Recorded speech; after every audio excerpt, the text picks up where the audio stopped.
guys, today I want to tell you something interesting about spider silk, so let's start.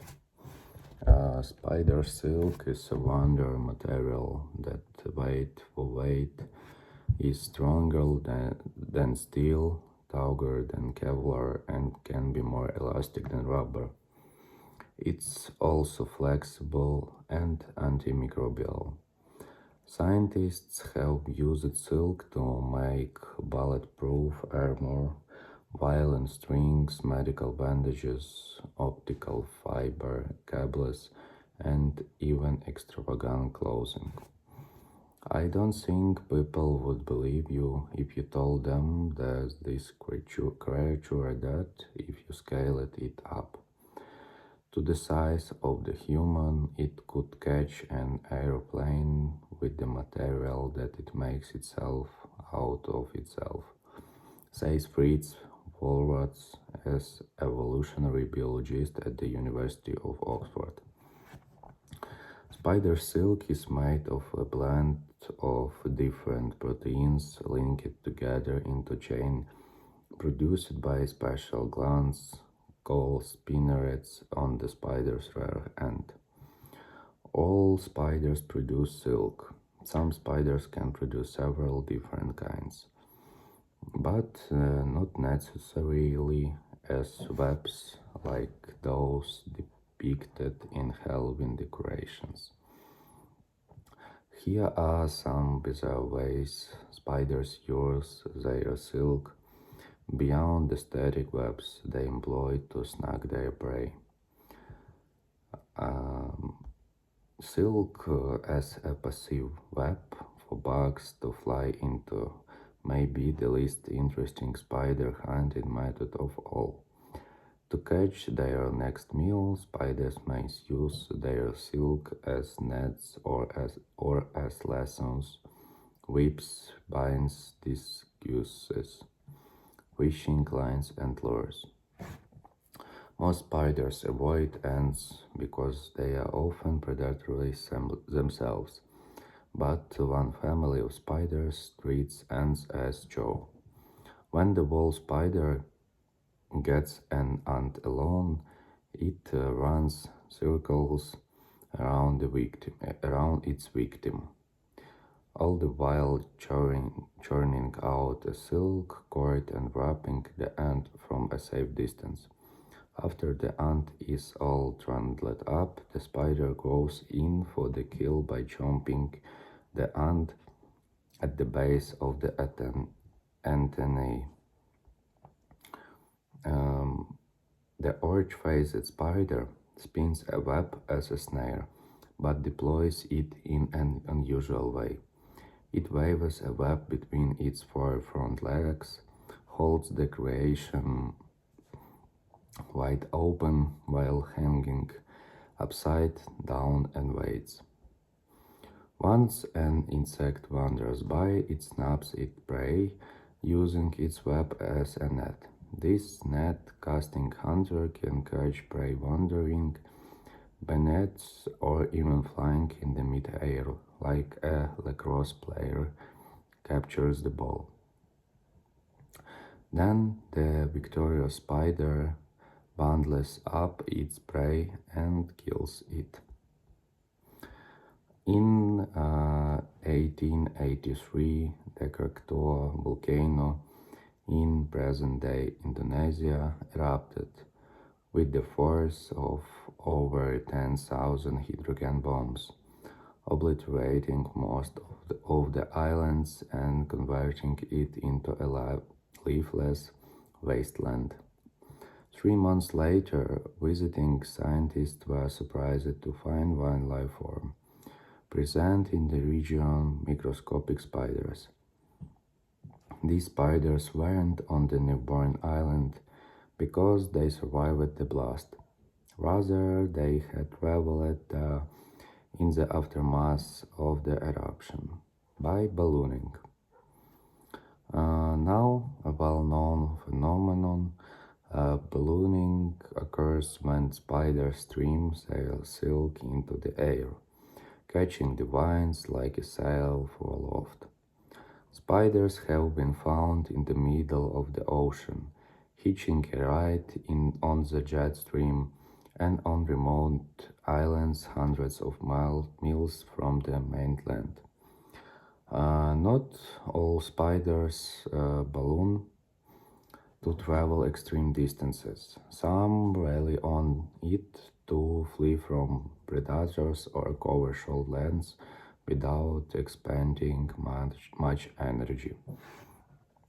When a spider balloons, it literally tiptoes and hoists its abdomen towards the skies. It doesn't always need favorable winds to kite off. Breezes are better than gusts, but instead relies on electrostatic repulsion to generate most of the lift. Spider silk is negatively charged, similar to the surface of Earth that's negatively charged up by the 40,000 daily thunderstorms around the world. Like charges repel, so the force pushes the silk off the ground to help the spider take flight. Spiders can sense electric fields with the hairs on their legs, so they may lift a limb to survey the atmospheric conditions before executing a great escape. Orb-weaving spiders don't just construct their homes from silk. Some of the spiders make an effort to decorate it too. The waves throw out their webs, stripes of thickly banded silk called Stabilimentum. Scientists first thought these structures worked to stabilize the web, but the theory was disproved. After they found that the patterns were only loosely knitted into the web's fabric. Today, the function of Stabilimenta is still a mystery, but several hypotheses seek to explain it. Since the Stabilimenta are woven only by daytime roaming spiders, researchers have guessed that these spiders intend for their elaborate web designs to be seen. The popping patterns might be used to camouflage the spiders by obscuring the silhouette of the spider. Scientists think they may also increase the previous size of the spider. Other leading theories include that these structures reflect more ultraviolet light in the same way flowers and foliage do, attracting more insects to the structures. Alternatively, they could serve as a stop sign the birds don't accidentally fly into it and damage the web. The downside of these woven motifs is that they seem to also draw more spider-eating spiders by making a web look more conspicuous to these visual hunters. As protection from the elements, jumping, jumping spiders roam freely during the day, but at night or in the midst of cold or rain, they will spin themselves a silken shelter. Jumping spiders use these pup-tents to shed their external shell safely, store their egg sacs, or hibernate. One scientist has speculated that the ability to spin cozy cocoons that insulate the spider from the cold is one reason the Himalayan jumping spider can survive the frigid temperatures at elevations of 22,000 feet, making it one of the highest dwelling non-migratory animals in the world. as buffers against tides. One spider spins cocoons to protect itself from the daily tides where it dwells. The deceased spiders scuttle amidst coral, abandoned seashells, and the bottoms of kelp on the beach during low tides.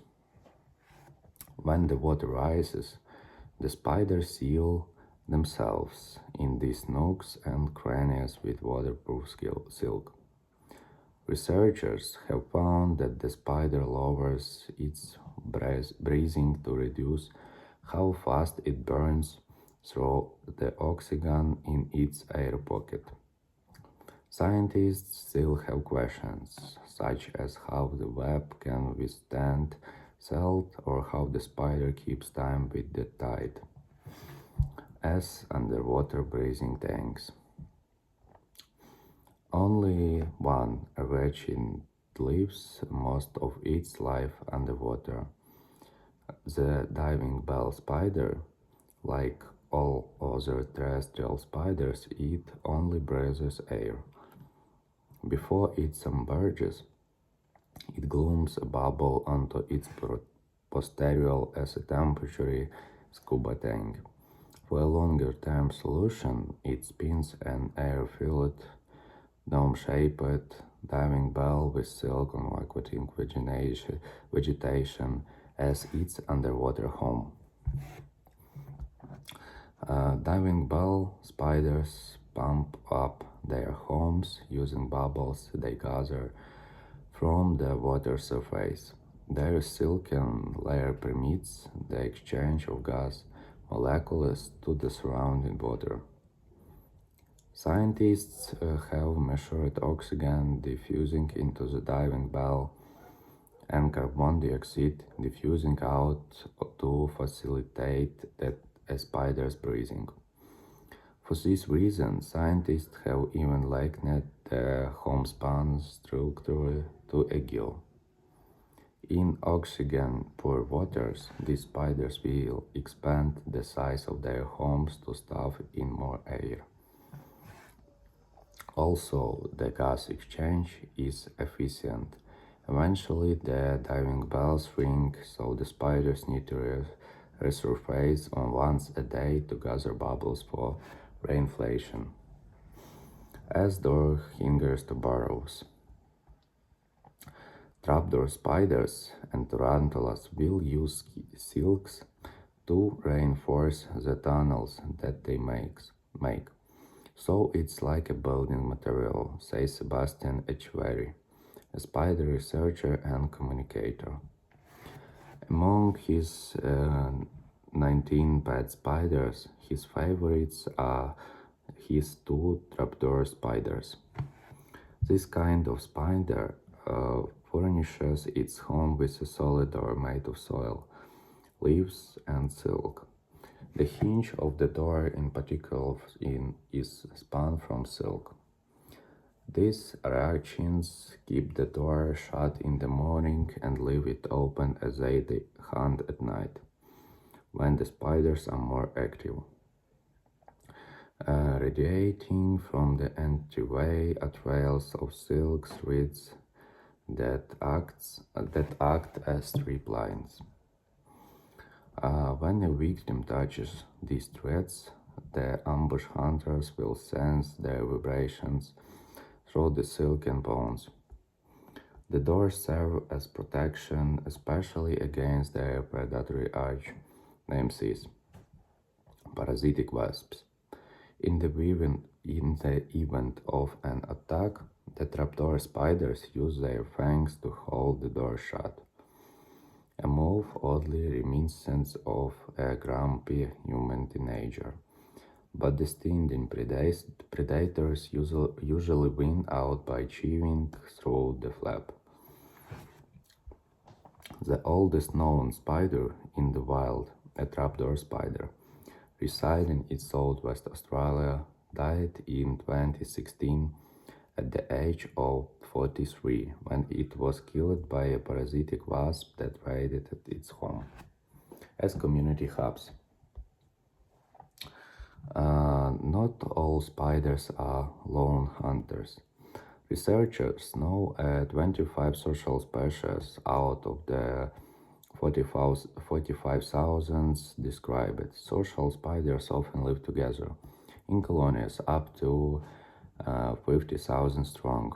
Also, a membership of around 1,000 is usually the optimum size. Working together, such an army of arachnids can build impressive homes of silk. The Anolosimus eximus spider colony in South America can spin webs spanning 25 feet in length, constituting one of the largest silken sanctuaries in the natural world. Only the female members, outnumbering the males, upwards of 5 to 1, work together to build, repair, and clean their home. The large numbers of the colony and gargantuan web come in handy when the spiders go after larger prey that an individual can take on alone. The spiders works as a team to bring down these larger insects, such as grasshoppers or butterflies, but by overwhelming the victims with their numbers. If the anomalous webs are distributed by predatory swarms of ants or wasps, the spider troops can mount a defense in return. The vibrations of the interlopers are easily transmitted to the vast webs, which disables any surprise attack. The victor of the battle, spider or device, will have a bountiful meal from the fallen. Large webs of silk are no good against larger animals, especially birds that pilfered the silk to adorn their own nests, as drinking fountains. While spiders usually quench their thirst by sucking on the juices on their prey, they can also hydrate themselves the traditional way by imbibing directly from the water droplets or small puddles. To help themselves a trip to the water hole, they occasionally sip on the droplets that condense on their webs. Spider silk can be excellent at drawing moisture from the air. Researchers studied the silk of cribellate spiders and found that the key to its water collecting property in the fibe's shifting structure itself. In the presence of humidity, the filaments scrunch up into knotty puffs spaced between smooth, untangled threads to look like threaded beds on a string. These knotty puffs are moisture magnets. When water condenses onto the silk, the droplets will slide along the smooth regions towards the puffs and coalesce into larger globules there. The body structure of the silk is so efficient at sucking water out of thin air that it inspired scientists to develop similar materials in hopes to harvest water from fog. The proteins in spider silk are a valuable commodity. Making silk demands energy on the spider's part, so sometimes it will eat its own silk, allowing its body to recycle the proteins to make new silk. Many spiders routinely tear down their webs and begin again, so they may as well recycle their building materials. The argyroid spiders or dewdrop spider take silk eating to a whole new level by robbing other spider silk. This spider is a kleptoparasite, which means it prefers the insect bounty of other spiders rather than hunt of its own. So guys, that's it for today. I wish you a good day and bye bye.